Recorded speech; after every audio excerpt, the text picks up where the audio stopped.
This ain't advice. I'm not your advisor. And as they say in the biz, slap that subscribe button. We're only about 100,000 away from 1,000,000. We're almost there.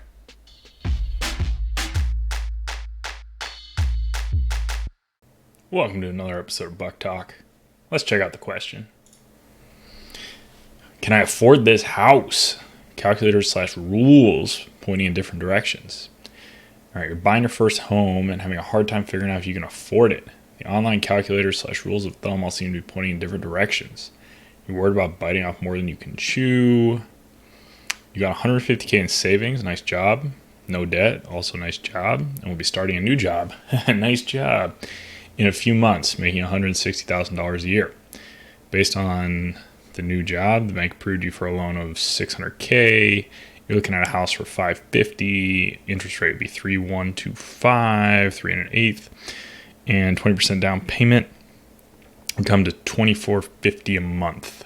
This is where it gets confusing. The online mortgage calculators say you can afford an $800K house, which seems insane. Then again, the 3 times your annual income rule, I'm not sure I've ever heard that rule. It suggests you can only afford $480,000. Are you in California? It matters what area you're in. The rules of thumb don't apply to California or New York or Boston or Chicago. Pointing in another direction, 28% of your gross monthly income makes the house seem very affordable. Yes. And Dave Ramsey's 25% take-home pay makes it right on the edge. And then you're doing a couple other calculations. Utilities and maintenance are pricey for the house, probably raising total cost of $3,200 a month. Yeah. How do you factor that in? If you include those costs, the house seems a lot less affordable. You're getting married in June, trying to start a family, and your fiance wants to be a stay-at-home mom. Okay, that changes it a little bit. You haven't included her salary, but you'll be supporting the family slowly on your income for the next 5 or 6 years.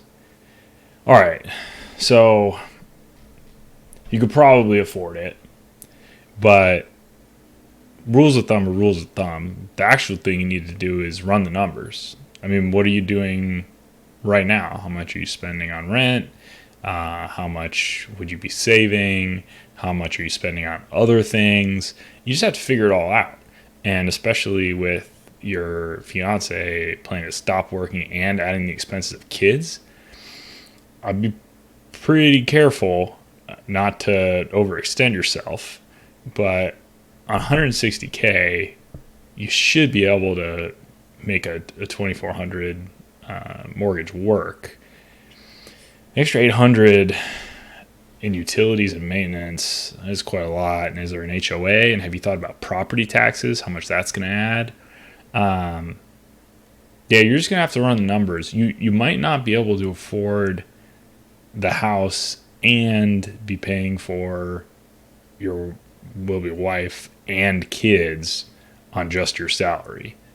So you don't need to just figure out the house. You really need to figure out all of it before you buy the house. But a salary of $160K, a mortgage, a $400,000 mortgage shouldn't be a big problem.